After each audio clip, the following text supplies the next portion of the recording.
Thank you, and good evening, everyone. So welcome to the 2017 MIT Water Innovation Prize Final Pitch Night.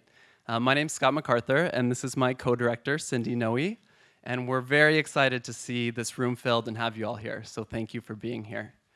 The mission of the MIT Water Innovation Prize is to promote and inspire solutions to the world's global water challenges through promoting and giving resources to upcoming student entrepreneurs.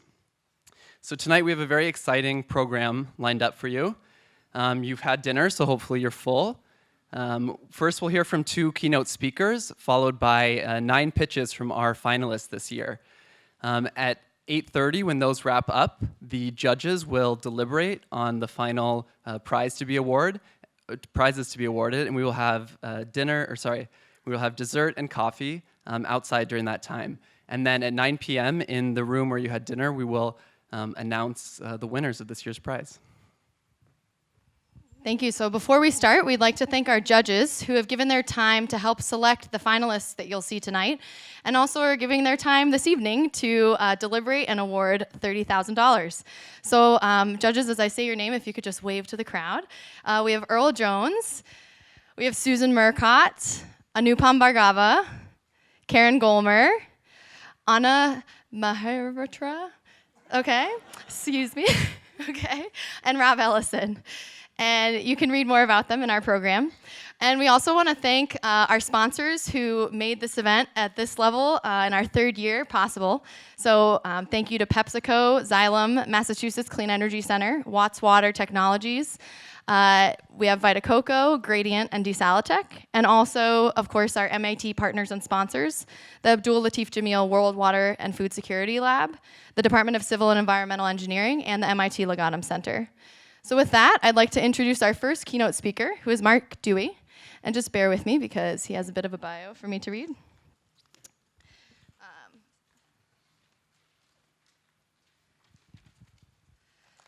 So Mark is the Latin America Regional Director at Water for People. He's a licensed professional civil engineer and a former Peace Corps volunteer in Honduras. He holds a Master of Science in Economics, Finance, and Management from the Barcelona Graduate School of Economics. Please welcome Mark Duey.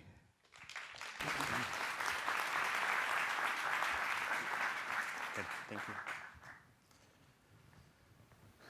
Good evening, everyone. Most people start a speech like this about the global water crisis, spitting out statistics about the magnitude of the crisis. Millions of people without access to safe drinking water, billions of people without improved sanitation, and also about the impacts, health, economic, and educational about the crisis. But to me, there's just one statistic that matters. Every 90 seconds, a child dies from a water-related disease. That's right. In the next 10 minutes, just when I'm talking with you, 6 children will die. By the time we're finished with this event this evening, the number will be at about 100.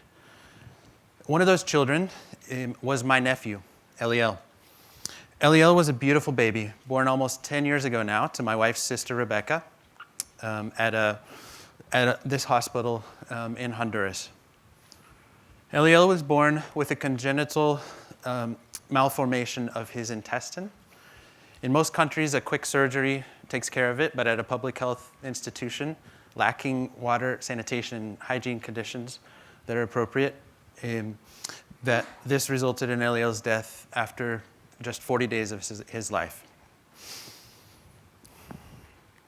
So what was I doing in Honduras? Straight out of engineering school, I went to work for an engineering consulting firm doing roadway design work in Omaha, in Nebraska. And then I ended up transitioning to Miami to work on some international projects. Worked on a baseball stadium project, also a resort project where we had to destroy miles of mangroves, and then there was a prison design project in Guantanamo. Not the types of international projects that I was really looking for. What did I do? I made a completely irrational economic decision and joined the Peace Corps. So this, I spent most of my time doing engineering during my first year of service. design water system, supervise construction of the water system, get the taps flowing, and have a big fiesta. And then repeat. It was beautiful.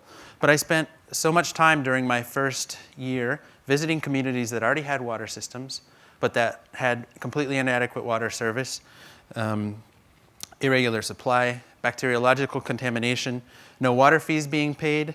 Some cases, the community water board had completely fallen apart. This was 2004. So just 6 years earlier, Hurricane Mitch had devastated Central America, and massive amounts of dólares flowed into Central America, many of which were used to build and rebuild water systems. So I had a kind of conversion, and during my second year of Peace Corps service, I focused entirely on training community water boards, organizing municipal water committees, associations of those water boards, basic administrative and financial management, operation and maintenance, water fee calculations, talking about the importance of water meters. It was great, but the best part of my Peace Corps service, I met my wife. Now, would any of you trust your brother, or perhaps your cousin, to be responsible for water service provision for your hometown? Anyone? As a volunteer, untrained, brother, cousin, whoever. Trust them to provide water supply in your hometown? I see a couple of yeses, but mostly no's. No, shaking your heads, no. I certainly would not. Community-based management is the rule for water supply in Latin America. Despite the fact that most leaders in rural Latin America have no formal training on engineering, even just basic finance and administrative management. So who should be doing what I was doing during my second year of Peace Corps service? The answer is really the local governments. They have the legal responsibility for basic service provision, including drinking water, in most of the countries around the world. In the US, we have a very highly skilled and trained workforce, which ensures that you and I have safe drinking water coming to our homes every day. Sad reality is that in Latin America, most local governments don't have a single staff member focused on supporting those who are responsible for providing drinking water supply in their communities. So Water for People was founded in 1991 by the American Water Works Association. We used to work in something like 68 different countries, responding to random project requests that came in from different countries around the world. No strategy whatsoever. In 2011, roughly, we decided to change our focus and reduce our global presence to just 9 countries and try to increase impact in those 9 countries. We selected 30 districts around the world in those 9 countries to focus on driving towards universal and sustainable access to safe drinking water in a model that we call Everyone Forever, a Water for People, and really try to show national governments that it's possible, even at that scale, that it's possible. In most of these countries, not a single district had achieved that.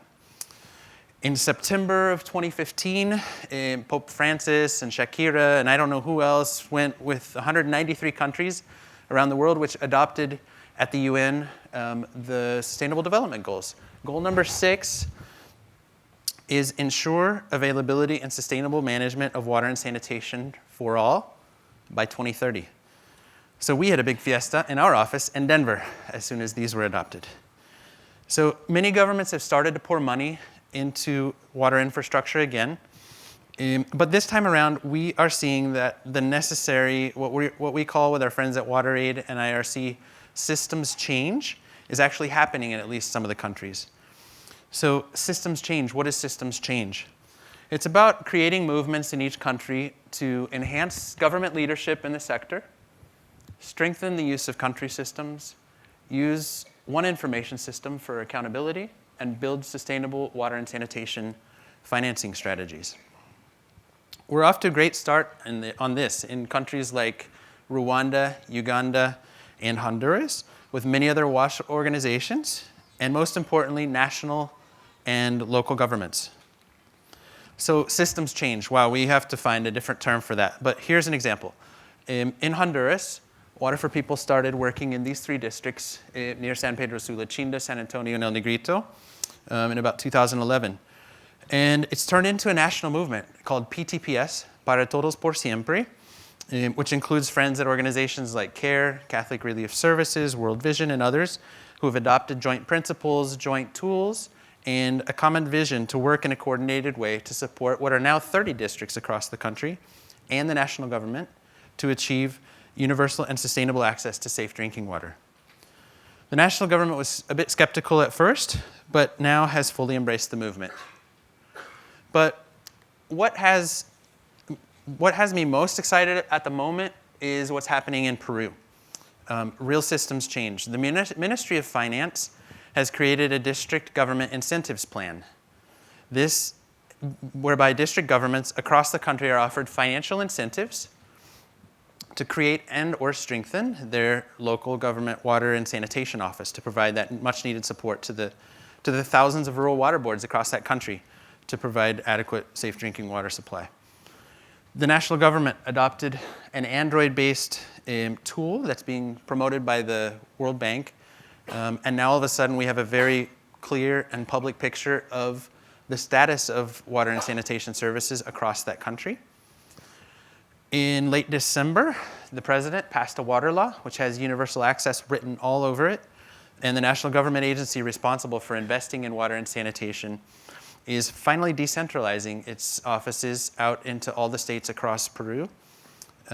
And those offices will train and build capacity and develop plans with all of the 1,400 districts across the country that have now created their water and sanitation offices.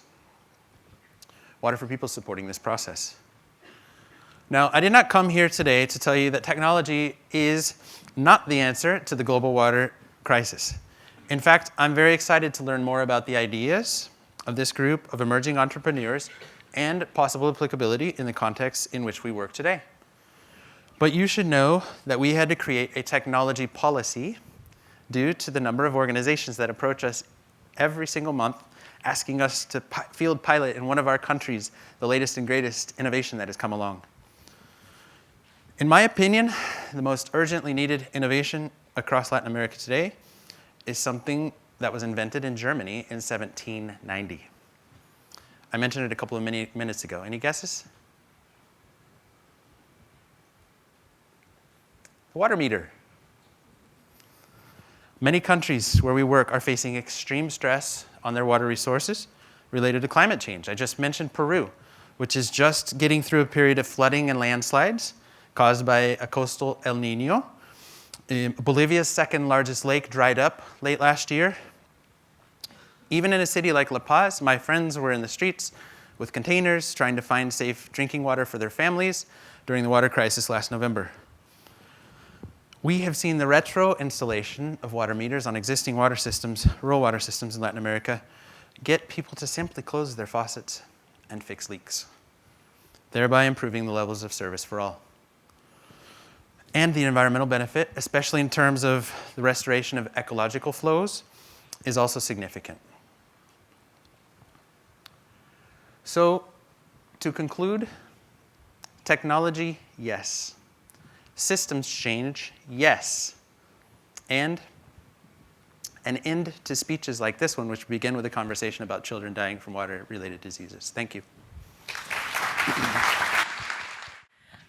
Thank you so much. So yeah, I am a proud alumna of MIT. It was course 2, class of 97. And I'm honored to be here tonight and given the opportunity to speak to all of you a little bit about entrepreneurship and our journey building a tech company in the water innovation space. So first I have a question. How many of you here are entrepreneurs or aspiring entrepreneurs? Great, okay, excellent. And of that, more than half of you, it looks like. And of those of you, how many of you are building companies that are venture-backed or you hope to be venture-backed? Okay, yep, a goodly number. All right. Okay, so let me tell you a little bit about that. So as Scott mentioned, I had just sold my second company about 2 years ago, and I was embarking on my third. And I started out as a mechanical engineer, designing heat sinks at Silicon Graphics, and I had taken a detour through web development. I had become more of a software developer and spent 10 years in consumer electronics building out software platforms for Blu-ray and IPTV players before starting my first company. And my first two companies were software companies. They were big data analytics companies. And so when it came time to do my third, there were a few things that I had learned and that I knew I wanted to focus on. One was I was ready to focus on a really big problem. I wanted to work in water because I think it's the defining issue of our generation. And two, I wanted to get into the Internet of Things space because I wanted to get back to my roots and build something physical, build a physical device, and leverage all this expertise that my team and I had built around processing large amounts of data and scaling large web applications. So I called my co-founder, Hillary, who was working in water policy in California government at the time, and said, hey, I'm working on a new idea. I want to start working on some ideas during the California water crisis. And I've seen some data that says that every house leaks about 10% of its overall water use, and I want to look at that. What do you think? I want to focus on consumers because I don't think most of us have a good connection with our water usage. And that seems to me like the critical first component in having an informed conversation with our government about how water is allocated and priced. Right? So she said something interesting. She said, I think you might be timely because it's really hard to get consumers to care about their water use, as Mark just told you. In many places, domestically and internationally, water isn't even metered, so people don't even really know how much they're using or how much they need. But that's changing. It's changing rapidly. And so we see this map from Circle of Blue, which shows the average monthly water bill for US consumers in 30 major markets in 2015. So as you can see, got a little skewed, but the highest water prices in the nation aren't even in California, as you might think. They're in places like Atlanta and Seattle, where it rains a lot, but the problem is really infrastructure. It's not seasonal drought. So, and by the way, I'm going to talk a lot about the domestic US market, but as Mark just highlighted, that's where we're focused today. But we know that 2/3 of the world's population are living in water-stressed areas. And so everything that I'm talking about here applies to lots of markets. We're already looking at expansion opportunities in France, in Germany, in Israel, in Australia. So about 2/3 of the world are affected by the similar dynamics that we're about to talk about. So we thought about that and we said, okay, so now there's starting to be a consumer pain point around the price of water, which might make them pay attention and want to become more efficient in their usage. And we had learned that this is the overall picture. As of 2015, in Northern California, the average household's water use per day. So it's hard to read from the back. It's about 365 gallons per day is what the average household of 4 was using in 2015 in California. And to put that in perspective, by the way, this is Northern California, where I live. Southern California was way worse because they were using a lot more water for outdoor watering. And Governor Brown had just signed an emergency order asking us all to get to 250 gallons per day per household. So that looked like a big stretch goal. But we noticed something interesting. If you see up the top, that red bar, 31 gallons of that, about 10%, was going to household leaks. And we thought, okay, let's assume for a moment we could invent some kind of magical device, let's call it a buoy, and eliminate those leaks. So that would reduce your household water use by about 10%. And then as a second step, if you changed your landscaping and went to drought-resistant landscaping, or you just installed a smart irrigation controller, which reduces the average household's water use by about half, just those two steps, changing your landscaping or installing a smart irrigation controller and installing this magic buoy device, with just those two steps, you'd be at 239 gallons, so you'd be below that mandated cap. And I thought, okay, well, this sounds really good because we have to build this thing. And here's the truth. I said, that looks fantastic to me because I don't want to take shorter showers. I have really thick hair, I'm part Greek, and that's the real truth. I started an entire company because I don't want to take shorter showers. So from there, we got our team together, we started working on a prototype, and we went into an accelerator in San Francisco called Highway 1, which focuses on hardware companies. And here's a little bit about our journey from there.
So we left Highway 1 with this working prototype in an ugly plastic irrigation box, but it had a smart flow meter and a shutoff valve in it, and we had built an app that gave people information, detected leaks, and shut off their water when it happened.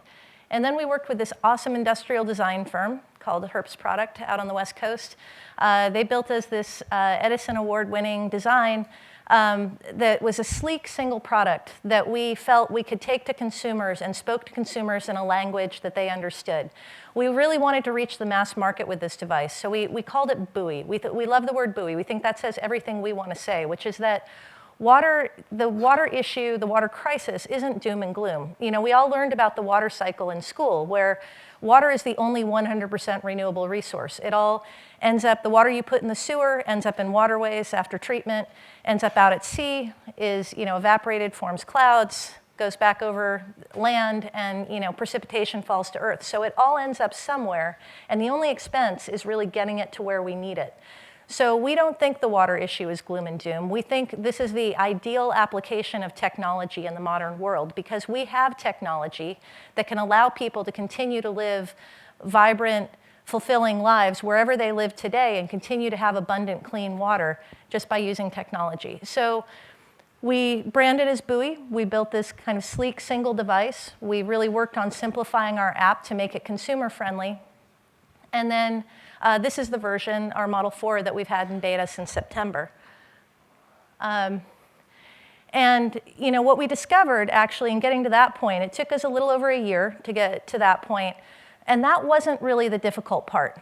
Those of you who have been entrepreneurs, have done startups before, probably know that getting your thing working is one hurdle, but it's really figuring out how to get it to the market, how to get it in the hands of people, so that this thing that you love can go out there and flourish and provide the value that you hope it does. And that's where I would say, for those of you who are interested in getting involved in water innovation, you know, we are a company that's raised money. We're working on our Series A now. We expect to be venture-backed.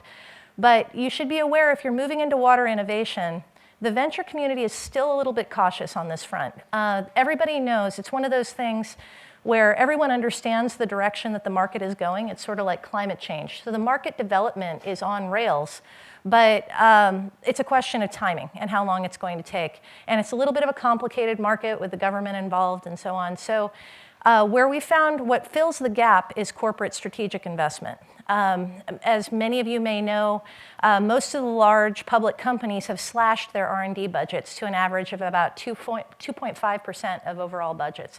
And they're filling that innovation gap by making investments outside in startups. And so for any of you, even if you're working on a B2C company, I would strongly encourage you to find big companies to partner with that are stakeholders in what you're doing. So for us, that was finding a big homeowners insurance company that was really interested in preventing leak damage to homes, because now that homes are so fire safe, damage from leaks is their biggest area of claims. It was working with water districts that want to offload this massive responsibility of educating consumers about how they're using water and the best ways to conserve, when they also need to focus on the supply side, on their supply issues and their infrastructure issues. And they just want to be in the business of doing that and of selling water. So we're working with California water districts to offer a rebate to homeowners who install our device. It was working with a plumbing manufacturer, a faucet and shower head manufacturer in the Midwest, who is partnered with us because they see something like this, technology like this, becoming standard, especially for new home building out in the West. And further working with nationwide plumber networks that are interested in being installers and co-selling. So if you're interested in moving into water innovation, I'd encourage all of you. I noticed a number of the teams tonight. I'm looking forward to hearing your pitches. Are B2B already? You're very smart. If you're not, if you're B2C, you still need to find B2B partners to get to market. And then finally, just focus on customer validation. At the end of the day, this is the thing that really keeps you going, keeps you motivated when things seem challenging, and make sure that you're on the right track. So for us, we've been in beta. We've got close to 200 units installed at this point, and getting testimonials like this from homeowners who managed to avoid a major catastrophe in their home has been the most rewarding part of this journey so far. So with that, thank you. I'm looking forward to hearing all of your pitches. And Hi, I'm Jonathan, and this is you. We represent PipeGuard, We offer early detection of leaks, accurate mapping, and actionable recommendations for pipe leaks. Every day around the globe, 20% of water is leaked. And this isn't just a water problem. No, it goes beyond that. When a water main breaks from a leak, the water stops, so you can't take your shower, and traffic becomes a mess, among other issues. Leaks are expensive. For example, last year, the city of Boston lost $17 million of revenue, and that doesn't even include the cost of infrastructure repair due to leaks. It's not just a US problem either, it's even worse outside of the United States. With PipeGuard, we believe that 50% of leaks are preventable. What we offer is an early detection system that enables infrastructure to be managed more predictably. We can detect leaks early, we can map them, and then we can enable water network operators to build healthy, happier networks through this predictive analytics platform. Yu's going to explain how we tackle this from a hardware point of view. To deliver this promise, what we offer is Robot Daisy. Robot Daisy is a female robot that wears a skirt. When the Robot Daisy is in the pipe, the suction force generated at the leaks is going to pull on Daisy's skirt. Then Daisy knows that there is an uninvited guest, a leak. So in my pocket here is one of the prototype of the Robot Daisy. We took it to Saudi, and we verified that this robot can tell leaks in both plastic and metal pipes. Moreover, it cost me less than 8 hours and $350 to make this prototype. So to use Robot Daisy, a technician can put Daisy into the underground water pipes through a junction, like fire hydrants. As Daisy flows downstream, it collects data about where the leak is and the magnitude of the leak. Then when Robot Daisy reaches another fire hydrant, it will be captured by a net. When we take Daisy out of the pipe, we can download the information and make a map of where the leak is in the system. This map we provide will be much better than existing technology can do. While competing technologies will tell you roughly a zone where the leak is, Daisy can pinpoint location of those leaks. Moreover, Daisy can find leaks that's too small for current technologies to find. And Daisy can also tell you the type of leak, if it's a crack or something else. With such detailed information, we can make a model of how this leak is going to grow. We will know which leaks will grow into pipe burst and when it may burst. Then we can make a recommendation on when those water companies should repair those leaks. So far, we already have developed a plan to go to the market. We already have 2 partners in 2 different countries, China and Mexico, and 2 customers in those regions. Well, especially our partner in China, Bouy, is the largest pipe manufacturer in China. They have access to 900 cities in China. This plan is already in motion. Earlier this year, we took this Daisy to Saudi Arabia, my research project sponsor, and validated that it can find leaks. And then we were able to secure the partnership with a Chinese pipe company. And moreover, we set up a test pilot run in Monterrey, Mexico. After that, we'll be ready to launch.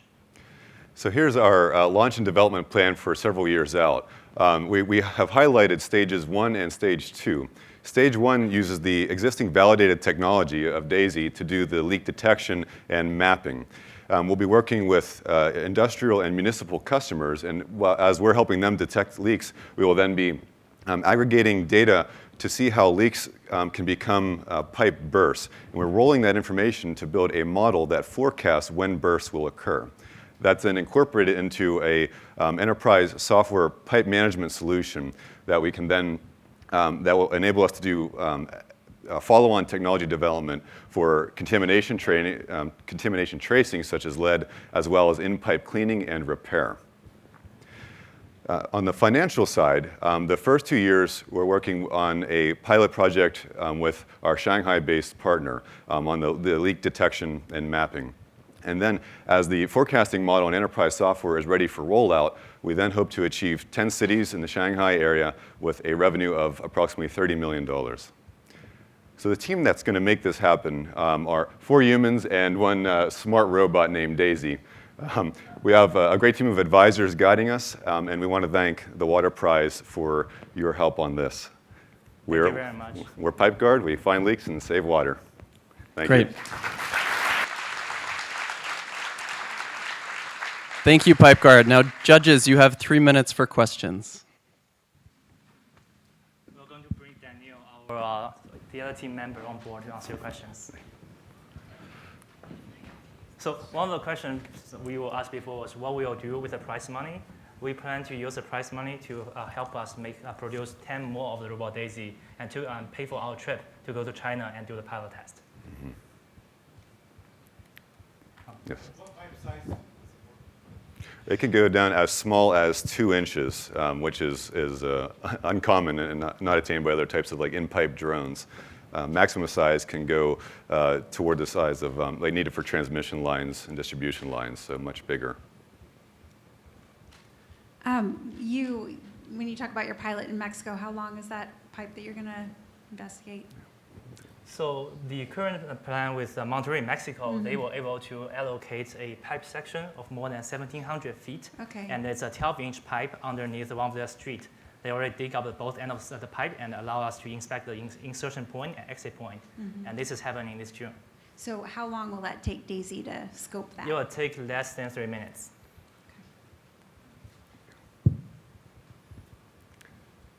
So you're a small team. I mean, you've got 4 people. How are you going to handle manufacturing and something in China and Mexico?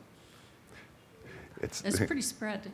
Well, we're as part of our the way we've structured is to work with local service partners, and so going through the connection that we have in Monterrey, Mexico, and as well as Bonsai, a large pipe company, we have these allies that are then able to help really broadcast our technology out, so that we're not tied to physically between the 4 of us plus Daisy trying to go around the world doing this. We have ways to make that a lot easier to scale. And on the technology side, with the manufacturing of Daisy, again, it's about 8 hours with an unoptimized manufacturing process. It's all in-house. Yeah. Great. So, Okay, great. Thank you, judges, and thank you, PipeGuard.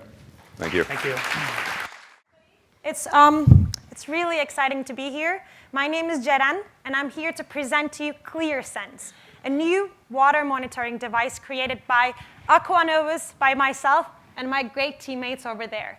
First of all, I'd like to bring your attention to a Wall Street Journal article that was published just this very morning. According to the article, Pennsylvania is not the only, not one of the 2, but one of the 7 states who failed to meet the federal requirements for how much lead you can have in your drinking water.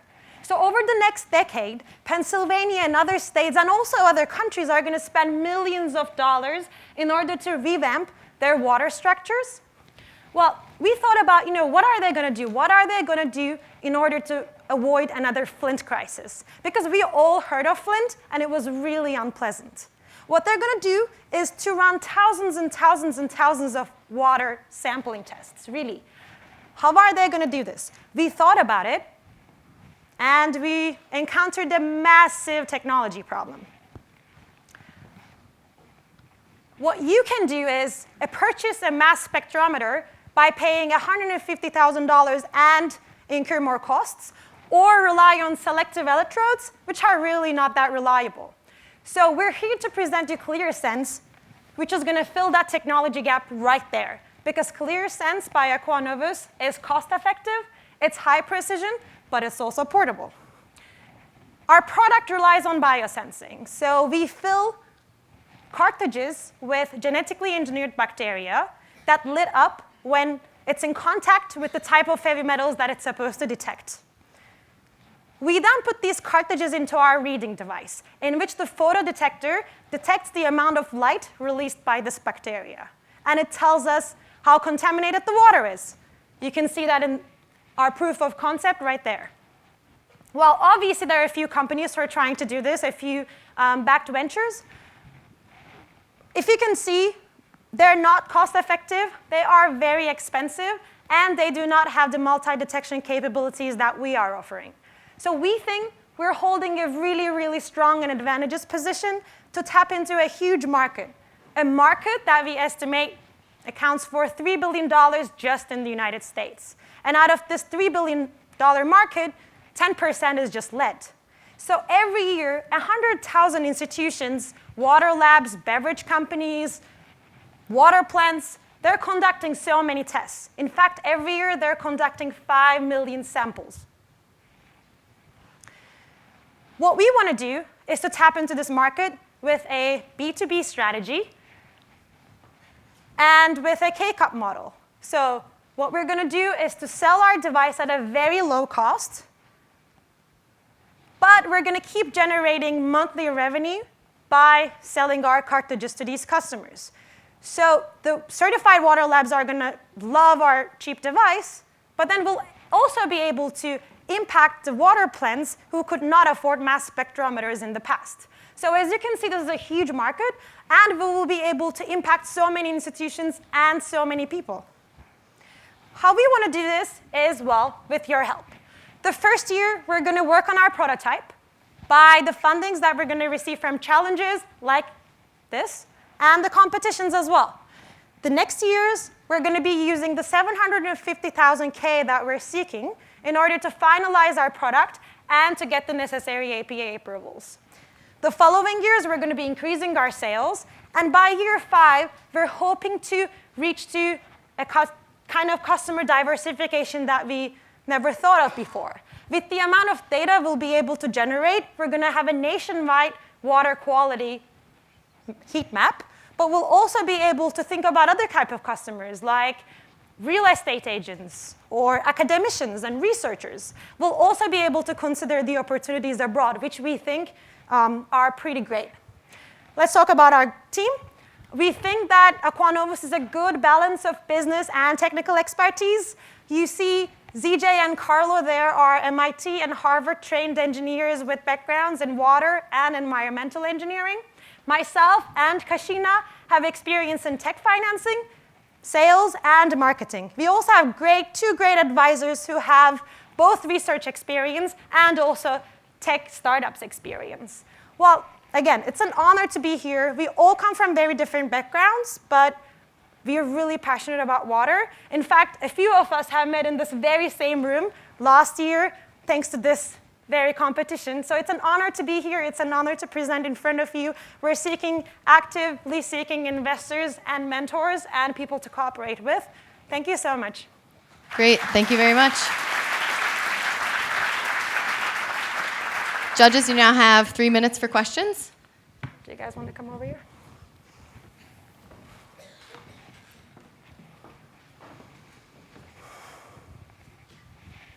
Can you say a little bit more about where you are with the technology? Where in that development life cycle are you? I think Carlo would be the great person to answer that. Yes, so we are working on the prototype. So we are in our second generation of the reading device, and we are now implementing like a photomultiplier in order to read out the signal. In terms of the bio part, we are working on improved selectivity and sensitivity. So far, we're really close to the EPA detection limit with 15 ppb. But we are now engineering like genetic circuiting in order like to improve furthermore the sensitivity. And can you say a little about false negatives? How are you going to validate the technology for false negatives?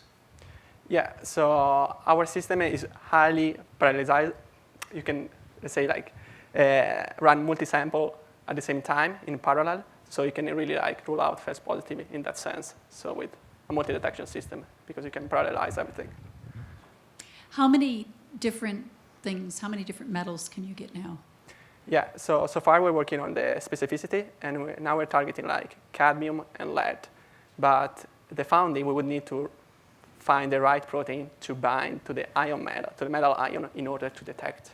So you can do cadmium and lead now? Yes, but yes, basically, yeah. Okay.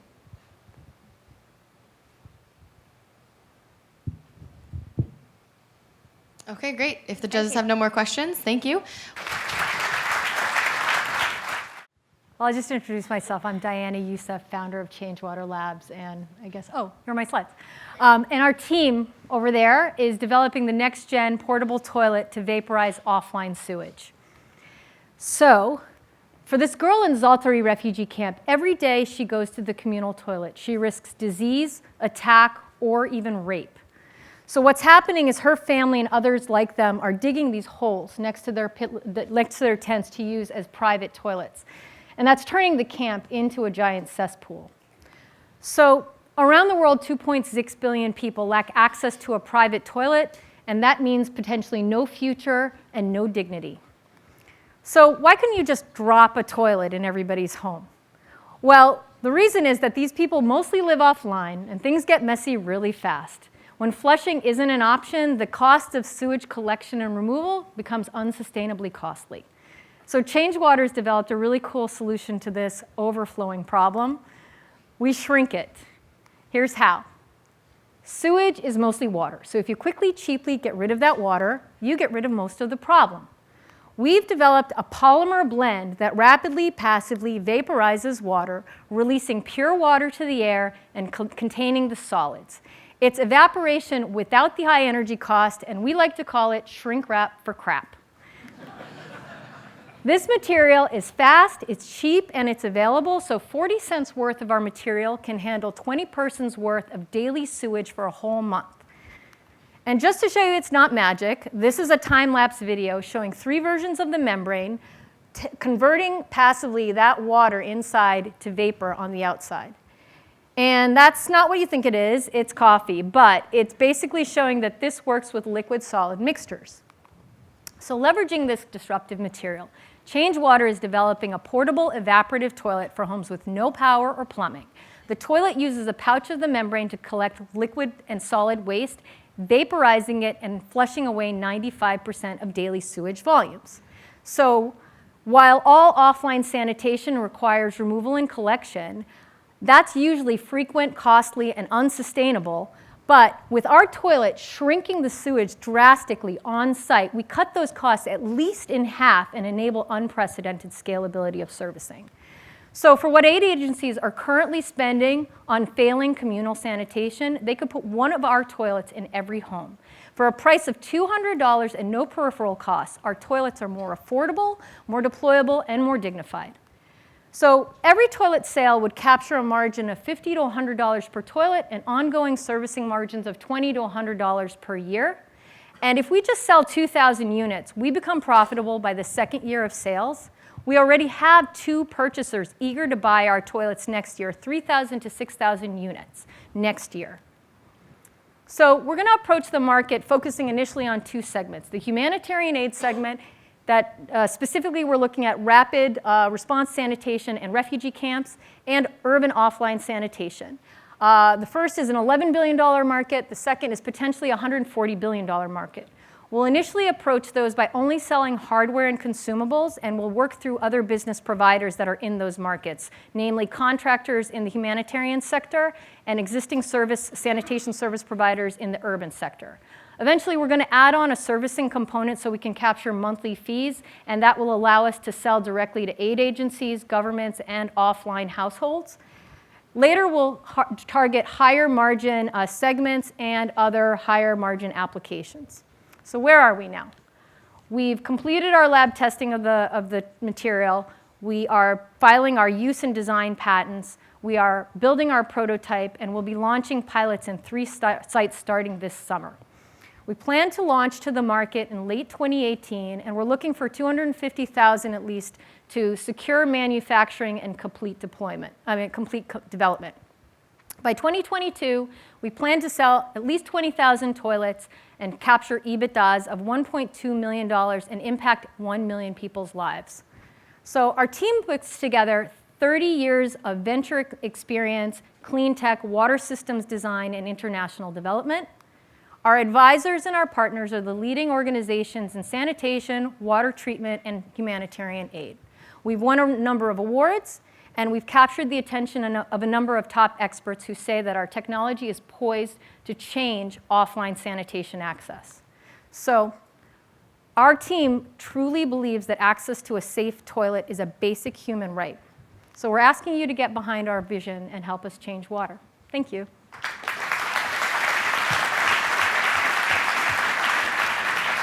Thank you, Change Water. Questions from our judges? Hi. Hi. Can you speak to the how you're going to dispose of the material, and if there's any certification issues with this particular So polymer? right now, in the markets that we're targeting, the certification is pretty low. They just need to see that it works, because really what they have is a sort of a sustainability or like a cost problem, as well as just an even just basic containment problem. What we're initially planning on doing, so you asked about the disposal. So initially, we'd be working with existing service providers for the collection. What has to happen is that drum that's on the inside that has the pouch needs to be swapped out. But instead of it being, serviced every 2 days, it gets serviced once a month. And so what would happen is they'd swap out the used drum for the fresh drum. They'd take it to a centralized processing, and then depending on the market, it'll either be disposed of with the other sewage waste, if that's really the most economical solution, or it could be converted to value if that ends up being a solution. So it's going to depend on the context, but we're open to those possibilities. And right now, we're going to be working with other existing service providers in the context that they're at. Yeah.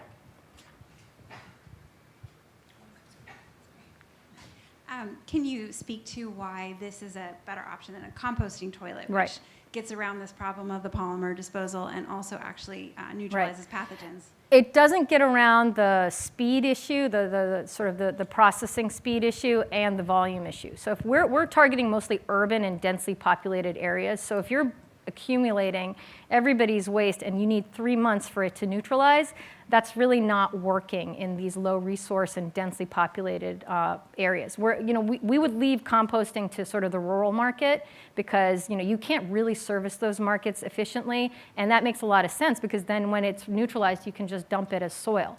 But in urban markets, it doesn't really work. So what we capture is the speed and the volume reduction. So we're aggressively abating daily sewage volumes in real time. You just said that you're targeting the urban low-income market, Yeah. but I'd understood that you were targeting refugee camps. Right. So we were doing humanitarian and urban offline. Okay. So and the reason to go after both is because we're getting demand from both. So the humanitarian sector, they have a proven willingness and ability to pay for sanitation. They're essentially responsible for huge, at least 65 million people, if not more.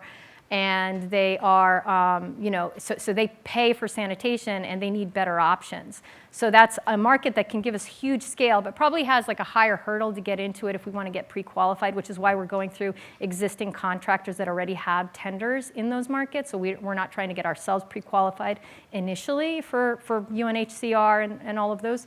But the urban offline market, there are these service providers that essentially, are groaning under the weight of having to go to every subscriber household every 2 days and collect the full volume of the waste. And they're asking us for this stuff. So they need better technology. So they could deploy for us, but their growth is slow, because they have to essentially generate the demand and generate the willingness to pay from the end households, the end user households. So it's kind of lower barrier to entry, slower growth trajectory, versus, if you land a procurement contract with a humanitarian organization, that's like, immediate scale, but it's a higher hurdle to clear. One final, very quick, very fast answer. Super fast Yes. question. Have you done any market research on the cultural issues of sit versus squat? Yeah, so half of the team is Middle Eastern, so we know this very well. But you could stick the thing in the ground if you wanted to. So what we're responding to right now is the demand from these shelter providers that are building the shelters, and we assume that they're doing it in a culturally relevant way for the market. So we've got one refugee shelter provider in MENA who essentially, they're going to be dealing with that sort of Middle Eastern practices around sanitation. We've got another contractor in Panama that wants to buy our toilets, and I think that's a different way of doing it. And then we've got one in the U.S. actually, and that's going to be a different way of doing it. So okay, Diana, I'm going to have to cut you off there. Sure. Thank you. Thanks Change Water Lab. Droughts driven by climate change on a national basis is significant, and this in turn is becoming a driver for change. Before droughts became an area of concern, the number one thing that was causing managers distress was to increase the supply. That's no longer the case. Unpredictability is the new normal, and water loss management and prevention are now the priorities at hand. This plea was a direct quote from a Waterworks conference speaker just a couple weeks ago who was addressing a crowd that included every link in the water supply chain. Now, the water utilities industry isn't known for their ability to quickly adapt to change, so you can only imagine how startling this imperative was for listeners. But more importantly, this call for a paradigm shift is forcing the industry to redefine its priorities and start looking for more efficient tools for water management. Hello, my name is Ross Chesnick, and we are Team Aquadat, a venture that is on the cutting edge of this issue. So to understand scarcity, we need to know where water lives and what's happening to it. Globally, only 0.3% of all fresh water is surface water, vital resource for humanity and the environment. But earlier we addressed a speaker that talked about how droughts were impacting the world. He also talked about the growing elements of unpredictability that were affecting our water supply. In recent studies, a team of scientists found that vast swaths of surface water had vanished from one region and reappeared in another. This consistent shifting of resources is another factor to consider when looking towards the future management of water. And sitting on the front lines of water unpredictability and scarcity are dams. Acting as literal gatekeepers, 59,000 large dams manage 16% of the world's surface water. Dams control the release of reserves, which are vital for irrigation, water supply, and electricity for their surrounding constituents. But despite the crucial role that dam operators play in managing the world's fresh water, they continue to use inaccurate, archaic water management tools. This includes having a couple people sit out in a boat where they submerge sensors at specific coordinates or hoist up buoys to capture data on the volume and quality of their reserves. This information is then manually transferred onto a USB stick where it remains static until this annual operation is completed again. By perpetuating this process, we are continuing to use inaccurate data. And without technologies to address this issue, dam operators will continue to make inefficient decisions on their primary responsibility, the release of water reserves.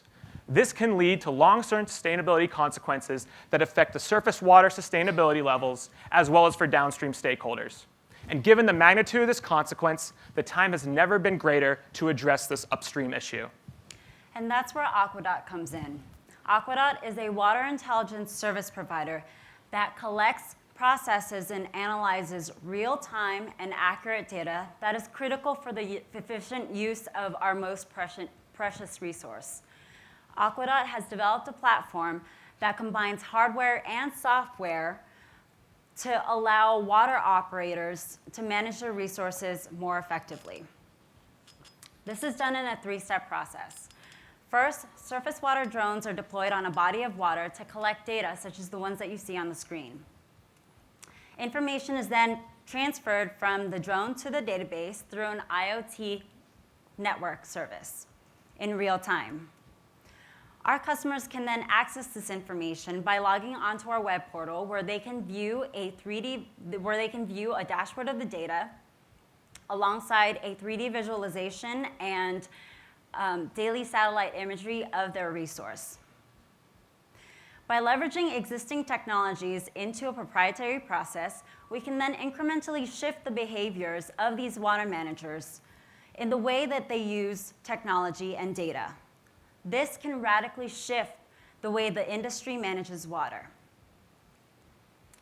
And we're excited to say that we already have industry partners who are committed to making this a reality. We are currently piloting our technology in Spain with a well-known water management company. After the pilot, we'll then be presenting our results to one of the largest dam and hydropower operators in Europe who plans on deploying our technology to their assets on both sides of the Atlantic. We're also working with a billion-dollar global professional services firm who plans on using our technology as a value-added service to some of the largest dams in the US. And while we're excited about the feasibility and the interest in Aquadat, our team has not lost sight of what's truly at stake. Access to water is the cornerstone to our survival. And it is our mission to ensure that we can provide the tools and technology to leverage the power of every drop. We hope that you can help us on this journey. Thank you.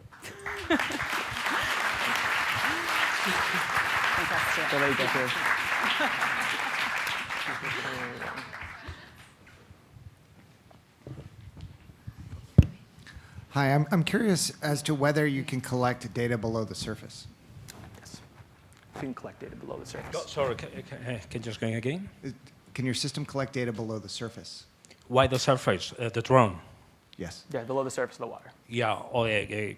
We're taking the data from the surface with a sonar because we want to renew all the data in the dams and the whole world. At the beginning, we are trying to do it in Spain as a laboratory because we want to read, again, how much silt we have in the dams. So if we know how much water we have in all the dams, we can provide better data to make decisions and to provide the water to the cities or to the crops irrigations. Yeah.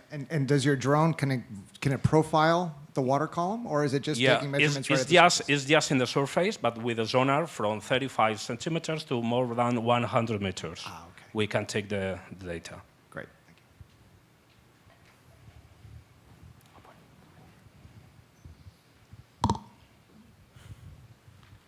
This is easy. Easy. Yeah. So with all great innovations, and this certainly seems like one, there's so many stakeholders to consider.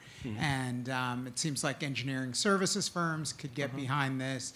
Perhaps even large water authorities could get behind it. But have you done any work talking with the operators in the field, the folks that would actually be changing 30, 40-year-old practices and adopting this kind of technology? Yeah, just the thing is, we are doing something that is very dispersed in the market. There are many stakeholders doing the same, but by separate. Our innovation is we are joining all this process in a whole process. Okay, there are people who is working with the IoT, there are people who is working with the platforms, and we are working with all of them. We are reinventing this situation. We are joining. Because sometimes you have to stop and you have to think again, what are we doing with the water?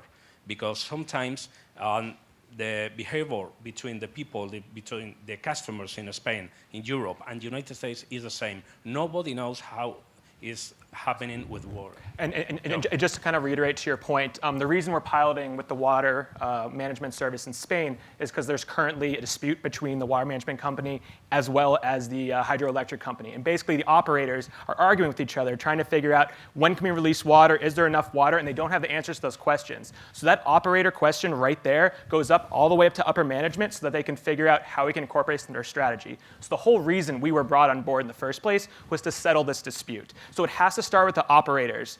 The operators are the ones that work on the ground with it, and you have to get that stakeholder alliance between the upper management as well. So the whole reason we exist is because of that. Thank Quick you. question? Hi everyone, we are Divaqua, and we are developing an affordable and effective household water filter that selectively removes lead. Many of you may have remembered what happened in Flint, Michigan, where 100,000 Americans were exposed to dangerous level of lead in their drinking water.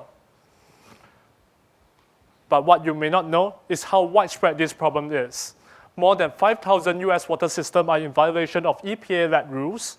And here in Massachusetts alone, of the 300 schools that tested for lead, 164 tested for high level of lead. This is worrying because lead is highly toxic even in small amount, especially for young children and pregnant women. Because lead enters our water system after it leaves the treatment plant from lead service line, household plumbing, and faucets, it has to be treated at the household level. This is a particularly big problem for older buildings. In fact, it's only in 2014 that all faucets in this country are mandated to be 100% lead-free. Unfortunately, there's no solution to date that's both affordable and effective. Bottled water is expensive, and ion exchange resin, which is commonly found in water filters, are not efficient in removing lead. To solve this problem, I've developed, as part of my PhD thesis, on a breakthrough polymer technology that selectively and effectively removes lead. The National Sanitation Foundation, which is the certifying authority for filtration technology, requires that a technology reduces lead levels from 150 parts per billion to 15 parts per billion. Our technology meets this requirement by more than a factor of 10, reducing it from 150 parts per billion down to less than 1 parts per billion. Thanks, Wen.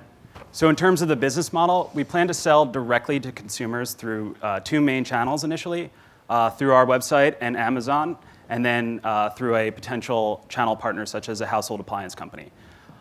In terms of the revenue model, we plan to charge an annual subscription fee of $100, which will provide each customer with 1 pitcher system and then 4 replacement filters, so 1 per quarter.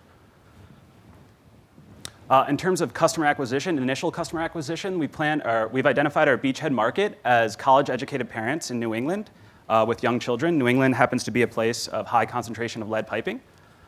And we've adopted a 3-pronged approach in order to reach that beachhead. So 1 would be engaging with the local community through parent-teacher associations and other similar watering hole organizations. Second, by developing our web presence as an authority on water sanitation issues in order to drive inbound sales or inside sales. And then third, by positioning ourselves as an aspirational, healthy lifestyle brand focused on sustainability as well.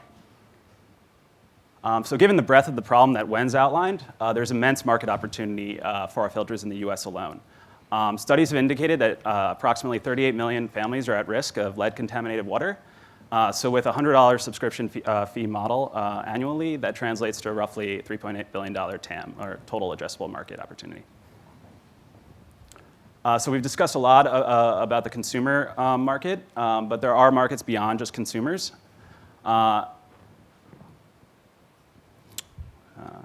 So in terms of consumers, we have the B2C and then B2B2C play, which would involve selling into, the latter being the B2B market, which would sell into B2B2C market, which would sell into water fountain, institutional water fountain markets such as schools and hospitals. We realize that there's significant market opportunity in this space as an adjacent market play, given that the consumer market is probably going to be difficult to initially penetrate given our limited marketing resources. So with that, we're considering both the industrial and the institutional markets as adjacent plays. So lastly, a little bit about our near-term trajectory in terms of milestones and with respect to funding needs. So we've identified roughly 7 benchmarks which we believe are achievable over the next 6 to 12 months. 2 of which we hope the Water Innovation Prize can help us partially finance. And those 2 are developing an initial prototype, a feasible prototype, and then secondly, completing application scale lead removal testing. After de-risking some of the product and technical elements of the business, we feel by the spring of 2018 we'll be well prepared to secure initial manufacturing and sales through ideally a partnership with a channel partner. So with that, I leave you with a visual of our team. In addition to Wen and myself, we have Rachel and Livy as well. It's worth mentioning that this summer, Wen and I will be focusing exclusively on this in the MIT Delta V program. And then lastly, I hand it over to Wen to discuss our advisors. We are advised by Professor Timothy Swagger, who is my PhD thesis advisor, who is a leading expert in polymer chemistry as well as a serial entrepreneur himself. We are also advised by Paul Levy, who is the former executive director of Massachusetts Water Resources Authority, and of course our WIP mentor, Scott Landers. We are driven by impact. For every year that our polymer technology stays idle in the lab, millions of Americans are unnecessarily exposed to lead in their drinking water. We are Divaqua. We can and we will keep you and your family safe from lead. Thank you. Judges, you have 3 minutes for questions. So my question is, you say that there's a lot of lead in New England households. Would you envision the need first to have testing of that house, or would you be simply seeking to put filters out in every house, regardless of knowing whether there's lead or not there? So one thing is that every year, the Department of Environmental Protection here in Massachusetts conduct random tests on household water for lead, for example. But one thing that is not rigorous in the testing is that just because you are tested for no level of lead today does not necessarily guarantee that you have no lead in your water tomorrow. So we will definitely encourage anyone in high-risk area like in the Northeast and in the Midwest to actually adopt our filtration technology. Thank you.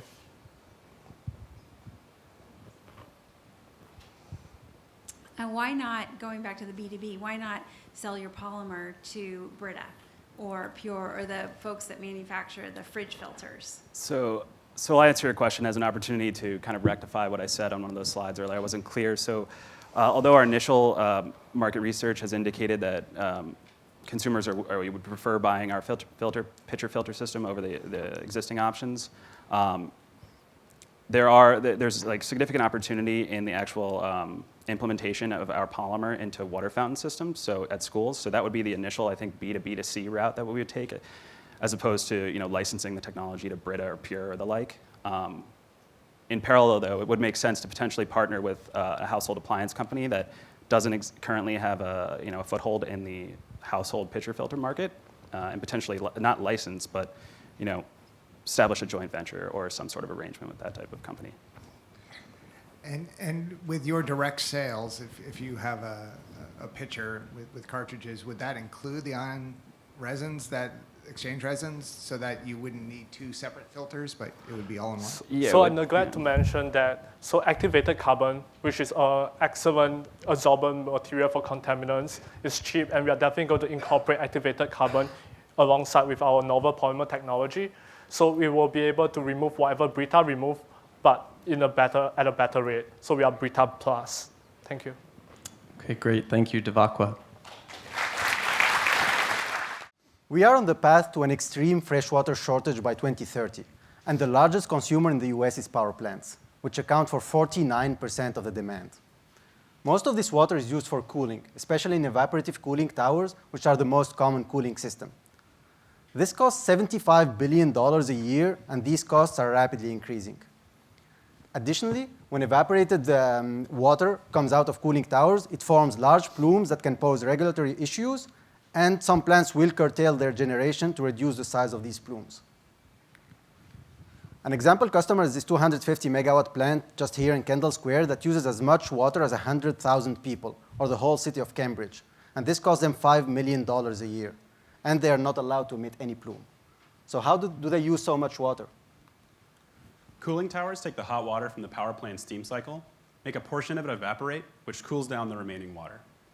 This evaporated water, which can form a plume like this one on our lab scale cooling tower, along with other water losses due to water treatment called blowdown, add up to almost 3,000 gallons per minute of water losses just for a 250 megawatt plant. And this costs them at a blended rate of almost $7.50 per 1,000 gallons. We have the solution to this problem. Here at MIT, we've developed a patent-pending technology that can capture this plume so that we can reuse that water again and again for cooling. Our device charges the escaping water and then creates an electric field to accelerate that water towards a collector, which consists of a dome-shaped metallic mesh. The water that we capture is extremely pure, and when it's re-injected back into the cooling cycle, we greatly reduce both evaporative and blowdown losses. And we built a prototype of this product. As you can see, with the device off, the plume can pass through it unaffected. However, when we switch the device on, the plume vanishes almost instantaneously, and the water begins to collect. Driven by the electric field, droplets of water form all over our mesh, rapidly coalesce with one another, and grow in size. We've also optimized the geometry, as well as applied an engineered coating to the mesh, such that when these droplets reach a critical size, they can easily slide down the mesh and collect. And by optimizing the entire design, we've reached collection efficiencies now of over 80%. For a 250 megawatt customer, we can save them 150 million gallons of water a year, offsetting a cost of $1 million in water costs. The device is extremely low power consumption, only 10 to 15 kilowatts for this system, adding only about $10,000 in added energy consumption. And in terms of building this device, we can contract out both the installation as well as the maintenance of the device, and all of the components of it are readily available from existing manufacturers. And this will cost us about $500,000 for a 250 megawatt customer.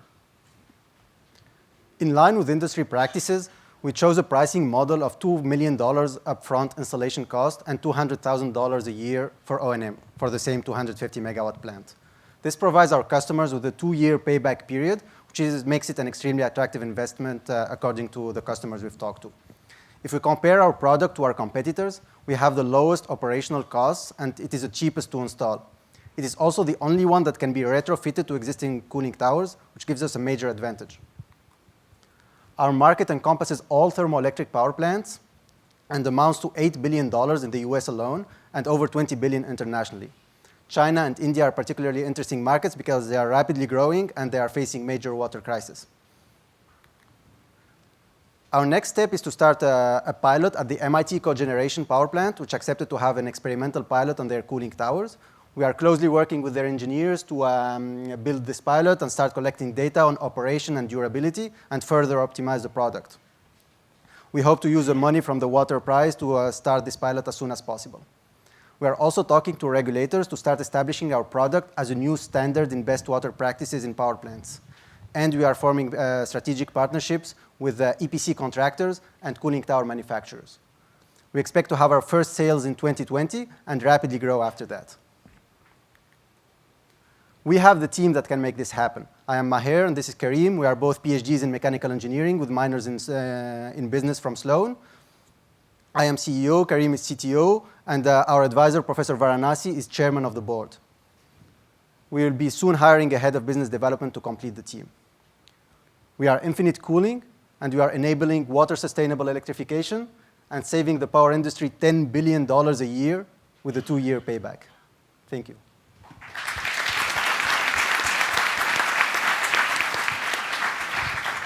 Thank you. Judges, you have 3 minutes for questions.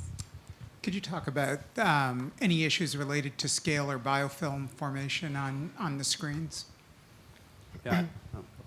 So the water that's evaporating from cooling tower is very pure because it's like distilled water that just evaporated. So we don't expect it to have many contaminants or anything like that. But that's one of the reasons we are doing the pilot. So we'll see with the field conditions, we'll see what kind of fouling or corrosion we may have, and we are also applying a coating to mitigate that, and we'll further assess the coating needs that we'll have.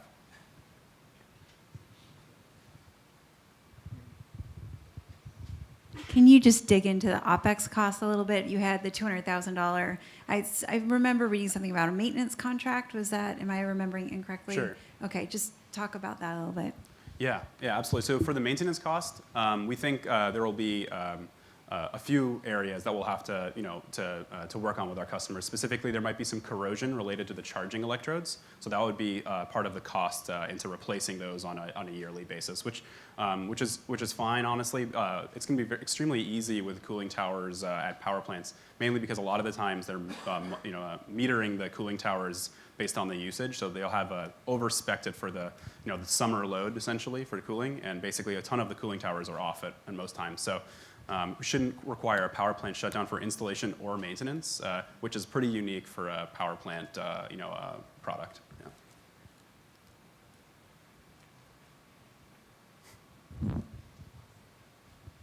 Could you talk a little bit about why power plants, as opposed to industrial and commercial applications, such as commercial buildings and data centers and customers who might be a little faster to adopt a new technology than power plants?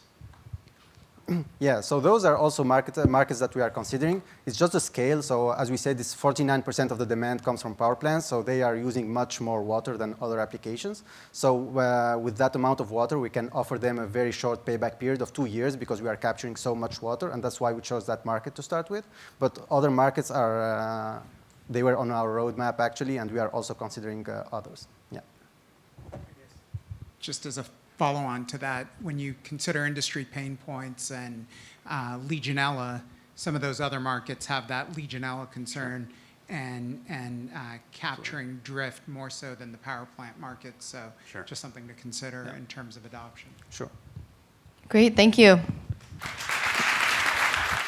All right, good evening, everybody. My name is Brendan Smith. I'm here with my coworker, Aaron Tom, and together we represent SiPure Membranes. So at SiPure Membranes, we're actually building better membranes to purify impossible waste streams. One such waste stream, as you can see here, is the fracking-produced wastewater space. In this space, we're pumping about 200 billion gallons of water to the surface per year in the USA alone, which is a huge number. This water is currently not really treatable by any conventional methods.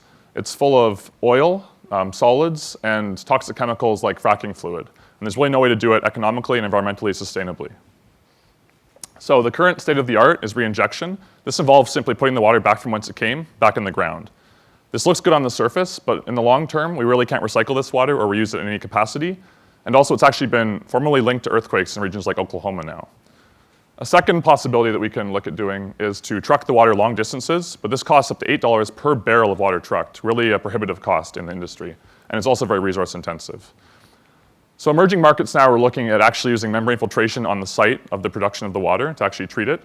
The advantage of this is that you can really release it on the site as clean water into the environment or actually reuse it in the fracking process, resulting in a cost savings and also an environmental savings.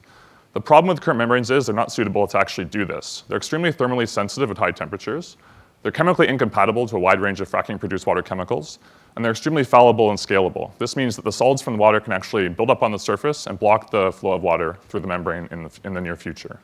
So SiPure Membranes is trying to tackle all three of these extremely important points for the use of membranes in the fracking-produced water industry.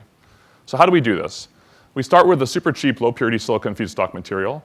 We then apply a patented chemical etching process whereby we end up with a nanoporous membrane, as you can see on the left side here. Not quite to scale, a little bit smaller in reality. In the first test, we actually see very promising nanofiltration performance. We're able to reject particles of down to 2 nanometers in diameter. That's really small. That's almost small enough to reject salt from our feed stream. So this is something that current ceramic membranes in the industry can't even come close to really doing. In addition, we have some promising materials properties, such as very high operating temperature capabilities, up to 500 degrees plus or higher. We also have a very good chemical resilience to acids, bases, and harsh solvents. And really importantly, we have a hydrophilic membrane surface. So when we add up all these properties together, you get a vastly improved anti-fouling performance over the current state of the art, both polymer and ceramic membranes. So we look to leverage this technical advantage to enter a growing market. You can see here that the oil and gas industry for water purification alone in 2020 is projected to spend about $3 billion capex. We look to target a slightly smaller slice of the pie here, a $1 billion US fracking treatment market.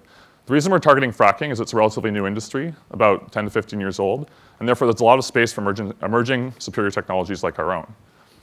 After the US fracking market, we intend to kind of spread to the global fracking market to a tune of $4 billion market cap. And then finally, down the road at some point, we'd like to expand into other industries which are separation heavy, be that food or beverage or other industrial waste processing processes. So through over 20 conversations with partners in the oil and gas and also the water treatment sector, we've identified a massive need for this technology and performance, and we couldn't really be in the market soon enough. We plan to do this by 3 simple stages. Firstly, we'll produce the membranes in-house to begin with. Then we'll partner with OEMs, or original equipment manufacturers, to actually plug and play our membrane right into their larger systems with little or no modification to those systems, making it an easy sell for them. Finally, these OEMs will sell directly to the operators in the field who will implement our membrane and demand our membrane based on the higher level of performance and also lower price point. So in terms of price point, we can benchmark our product against the existing ceramic membranes which are in the industry today. So for an existing ceramic membrane that sells for about $130, if we benchmark our SiPure membrane against that, you can see currently for the first ever prototype, which I showed on the previous slide, the cost of production is about $130. So no profit in this case. However, with some very simple scalability, and even with a conservative analysis, we can project a production cost for one membrane of about $40. This will give us a gross margin of about $90 per membrane sold in this case. So just to summarize, SiPure Membranes intends to undercut ceramic membranes in terms of cost, but actually exceed them in terms of performance, both in terms of the size of the contaminant we can reject and also in terms of the superior anti-fouling performance. In terms of a timeline, we have a rather aggressive but what we think is a viable timeline. Currently, we're in the research R&D lab scale. We intend to be here for another year or so, at which point we hope to achieve about a 12-inch diameter membrane, flat sheet. At that point, we intend to incorporate, and the potential money from the Water Innovation Prize can help us out with lawyer fees and advanced market research at this point as we scale up further and develop our modules. And finally, in early 2020, we would like to leverage our partnerships with OEMs and industry partners to actually get some field studies on the ground, some full-size units, and filter up to about 500,000 liters per day with these large systems. And in parallel with that, we'd also like to work on our first seed funding round, be it either an angel investor or a VC Series A round. So here you can see the SiPure team. I'd like to thank you for your attention tonight, and I would welcome any questions.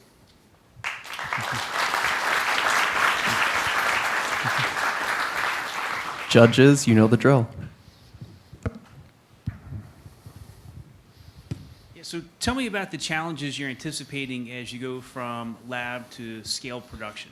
What are the Yeah, the biggest challenge in my mind, well, two challenges I would say. On the technology side, it's probably the module development. So I'm a materials scientist. I do the kind of nanoscale stuff, but actually building that housing around the external membranes to really kind of parallelize the process is something I have zero experience in. So we're definitely going to be building the team out a little bit in the coming year or two and looking for a mechanical engineer who can actually is experienced in system design and building those systems as well. On the kind of market side, I would say that the challenge lies kind of with the adoption of the technology. So clearly we've shown we can do a little bit so far, still pretty early stage. I think we're going to have to do still better to really prove that people want to adopt this technology early on.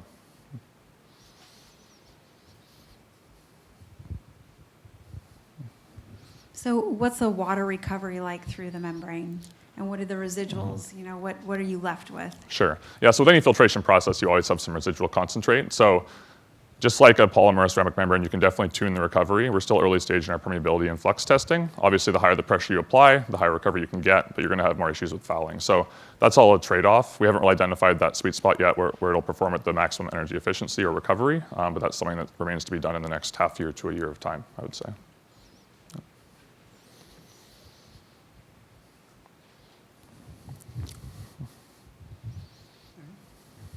Could you talk a little bit about the lifespan of the SiPure membranes versus the competitive products? Sure. And so as a corollary, are there enhanced operations and maintenance or OpEx costs involved for the operator?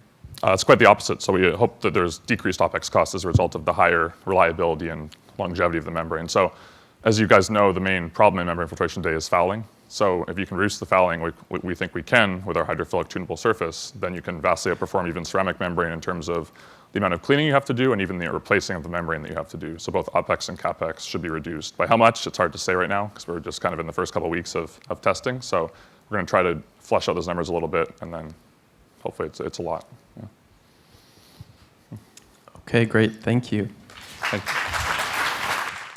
Good evening. My name is Kevin, and I'll begin by telling you something that's a bit unsexy, which is fertilizer production. A lot of that is actually happening in very large scale, centralized and capital-intensive facilities, mostly in North America, China, and Europe. And then what happens is you ship that to the emerging economies. Because of this long-distance markup, a lot of rural farmers in Kenya, for example, can pay 2 to 3 times the world price for their fertilizer.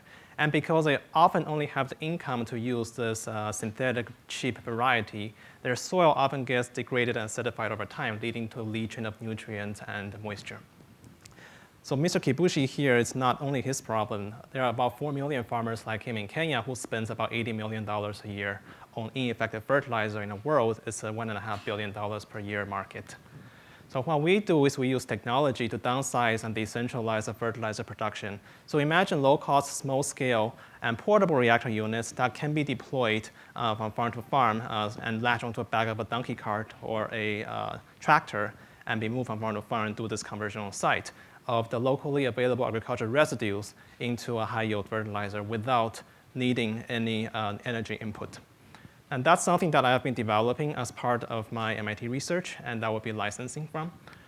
And what we can do then is to support these localized village-based fertilizer production that drastically cuts down the logistical cost. And because the substrate has a very large surface area, what it does is that it retains nutrient and moisture much longer. So what we find is that our product is called Safi-Sarvi. It's a carbon-negative fertilizer blend that helps farmers decrease their irrigation needs by up to 20%, at the same time improving their yields by up to 30%.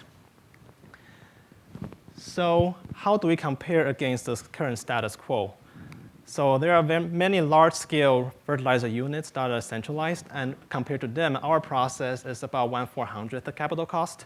And also, whereas those large-scale units may take years to construct and be commissioned, our process only takes about 4 weeks from start to set up, so it's also a lot more agile. There are also many biological composting which are very suitable for rural areas and don't take a lot of cost to set up. But these are excruciatingly slow to process. They often take weeks, if not months. Our process is thermochemical, which means it only takes 2 hours. So how does this work? So we plan to set up a series of what we call mini plants. These are village-based production that supports an area of about 10 miles radius. So how it works is that rural farmers like Mr. Kibushi, instead of burning his agricultural residues, now has the option of operating our technology to turn it into an intermediate that can get to a localized mini plant that then will add the proprietary recipe blend that we provide, and that can be processed into at a margin into the sabi-sabi, and then sold back to the same community, therefore completing this loop. We already have set up a pilot right now in Kenya, and we have demonstrated that we have about 300 paying customers, and more than 150 of those units have been installed. And the farmers, after using our products, say the following. Nilianza last season na nilipata mavuno zaidi ya vile nilikuwa hapo mbeleni. Na kwa sasa napata 30, 32, 33 hapo. If they have not started using it, they should start now. So my name is Kevin. I'm a PhD student at MIT, and I've been spending the past 6 years working on a core technology. And my partner, Samuel Rigu, who's right now based full-time in Kenya managing the mini plant, has a background in agribusiness and grew up in rural Kenya witnessing firsthand the issues of these rural farmers. We're also joined by Raleigh Rogers, who is literally on a plane right now. He has a background in financing and managerial economics, and he has run a gardening company in New England before. And the two of us have done business before in Kenya, setting up a company that sold more than 1 million mosquito coils. Right now, our pilot also employs 4 full-time and 2 part-time employees. And in terms of our future growth, by 2019, we aim to break even. And by 2020, we aim to become a $4 million per year company, at the same time saving about 4 billion gallons of irrigation water. And to do that, by the end of 2017, we are seeking a $250,000 of funding in a combination of grant-based as well as investment funding. And that will help us establish 3 more of these mini plants, first in Kenya before scaling this up, as well as complete the development of our current technology. So I'll stop here. Thank you very much, and take any questions.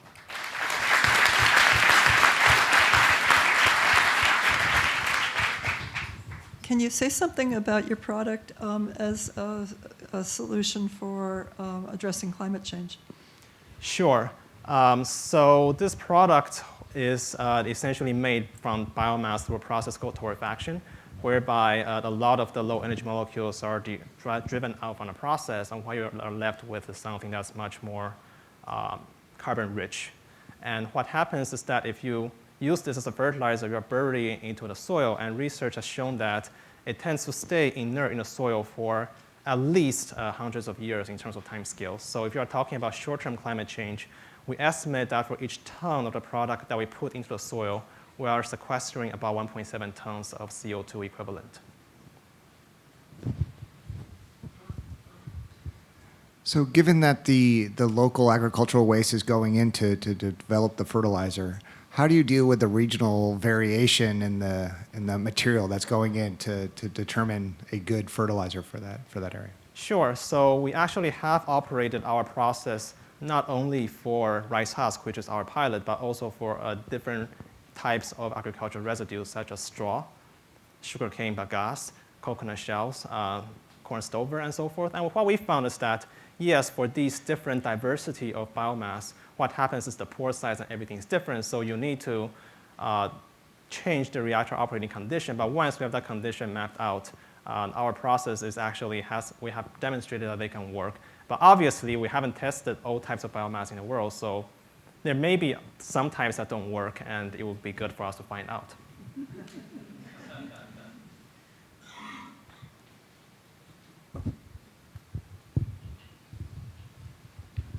So I love the concept of this distributed model that you have, but talk to me a little bit about safety of the unit. can you feel comfortable that you can put a unit out there and can be operated safely in these rural environments? Sure. So from our past experience, our first reactor, which is a very, I guess, preliminary reactor that looked very scrappy, that is something that we put into the field and had 2 trainings within 1 week. And after that, the local farmers have been operating that for about 2 years now. So that's something they not only have been operating, but if it breaks, they actually knew how to fix locally, right? And so the second thing is in terms of the operating condition. With that scrappy prototype, there may be some concern, for example, if some parts suddenly break during the experiment. Right now, for our current reactor that I'm developing at MIT, and we will be rolling out, is that it actually has a way to, it has an automatic control for the system such that it requires minimal intervention. If the reaction deviates from the desired condition, it will bring it back automatically. Thank you. Thank you. For hydroponic growers around the world, starting with Mexico, we are developing intelligent selective electrodialysis. That's smart water treatment for global hydroponics that will save growers water, energy, and fertilizer while increasing their yield significantly. My name is Kishore Nair. I'm a PhD student in mechanical engineering at MIT, working at one of the world's leading clean water technology labs, and I'm leading team Aquaone Technologies. Meet my customer here. His name is Tomas. He's a lettuce grower who moved to hydroponics from conventional farming. Take a good look at that lettuce over there. Tomas really cares about the look of the lettuce, the taste, and the nutritional content in the lettuce. Now, he really knows that all of that is dependent on the water and nutrients and the quality of that he feeds the lettuce. Now, here's the problem. Many growers like Tomas are in places where the water is salty. That beautiful lettuce that Tomas was holding, it looks like that when there's chloride in the water. Now, what do growers like Tomas do? They use single-stage, one-stage reverse osmosis. But RO is not ideal for this application. It's a hammer. It removes everything in the water, including the good stuff, the calcium, the magnesium, the sulfate, which Tomas has to pay to put back into the water. And one-stage RO is not very efficient at using water. Half the water gets lost as brine. And one-stage RO right now is not a smart technology. It doesn't tailor the nutrients at all. What are we bringing to the table here? Our product is called Intelligent Selective Electrodialysis, or ISED. It's a disruptive innovation that we've come up with. We've innovated on the core hardware, which is a selective electrodialysis technology, which has been around for some time. We've re-engineered it and made our stack one of the cheapest in the world. We're combining that with smart sensors and a proprietary process control and design software that I've developed as a part of my PhD thesis that I'm developing right now. And ISED combines all of these pieces together. Together, ISED combines both the best in desalination with crop science. And we will be able to tailor water to exactly what the plants need. Now, what does that end up achieving? So compared to one-stage RO, we can increase the grower's yields because we're tailoring the water. We can do that while saving water, fertilizer, and energy. And that comes to about $90,000 per hectare per year of value for Tomas. Now, we will sell our technology, our hardware plus software integrated technology, for $56,000 per hectare, and we'll charge an annual maintenance and data service fee of $6,000 per hectare. Tomas will get his investment back in about 9 months' time, and we will have a direct sales model for our product to navigate the sales learning curve. We don't really have a competitor right now. There is no desal technology out there that combines desalination and crop science out there. You've got bad hammers like regular RO and very good hammers like CCRO, but nobody combines that with nutrient control, and we are really the first that does this. ISED is a $1.5 billion market opportunity right now. Our beachhead market is Mexico, where there's a lot of clusters of growers who face this problem of salinity in the water. After hitting Mexico, we'll hit Israeli hydroponics, which is the next biggest market. And after that, we'll be ready to tackle the sparse pockets within the US, Europe, and Canada, which have salinity problems. At that point, our technology will be able to make it at low enough prices that we can hit conventional farming, starting with orchards in California. That alone is a $1 billion market. Now, let me talk about the team here that's actually doing all of this. We're a team of 4 MIT graduate students and an MIT research scientist. And between the 5 of us, we've got about 30 years of experience in engineering, desalination, agriculture, finance, and business. And we are being advised by my PhD thesis advisor, Professor John Leonhardt, who's helped start 2 desalination companies in the last 5 years. And we've got the best hydroponic industry consultants advising the team. This is my team's 3-year plan. We are currently raising grant and award money to the tune of $200,000 to fully test our ISED prototype and prove all of the values that I've mentioned that we predicted from our models. And a year from now, we'll build our first field pilot, and we'll have our first sale in 2019. We're very passionate about what we're doing here. We've proven the technology. We're proving the technology right now, and we really need your help. Every dollar of the award money counts here. I can't use the research grant money for doing market development and customer engagement. Every dollar money that we get from this will be pumped into customer engagement and ensuring a product market fit.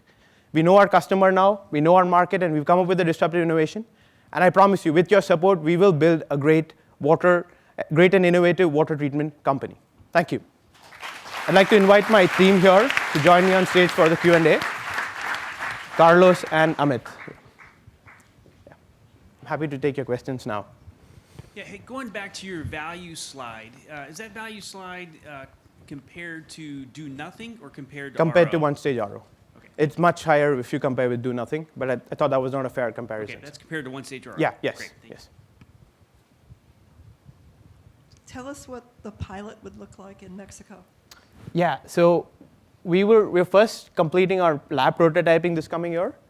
And the first field pilot will not actually be in Mexico. We'll be closer by, that's cheaper. Upstate New York, we've got somebody who wants to work with us. And after that, we'll go to Mexico.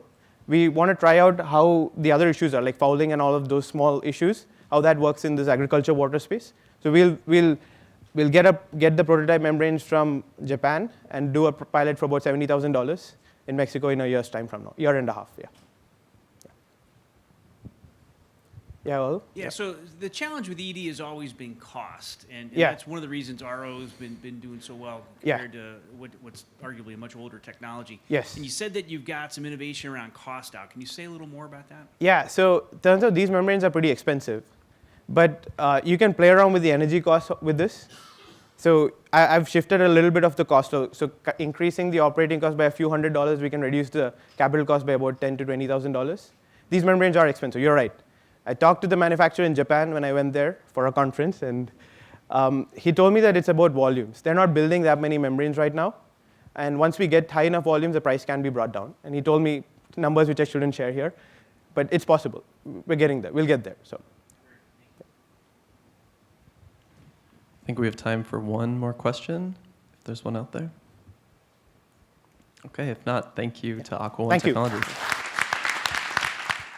So before we announce the winners, we'd like to thank all of you for being here, and we also want to invite you to the kickoff of our 2018 MIT Water Innovation Prize, which will be in the fall. So you'll hear all about that since you registered for the event. We also want to thank all of the judges, sponsors, mentors, as well as the MIT Water Club, and our incredible MIT Water Innovation Prize organizing team, without whom this event would not be a success. And lastly, we want to thank all of our participating teams. You've been so inspiring, so energetic, and really taken the competition this year to the next level. So with that, I'll announce the winners of our 2017 MIT Water Innovation Prize. We're excited to announce that we have 3 winners this year, each of whom will be receiving $10,000. And in alphabetical order, our winners are Changewater Labs,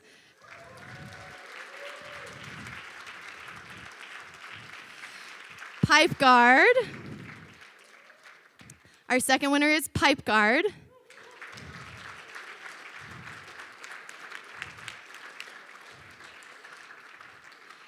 And last but certainly not least, Takachar.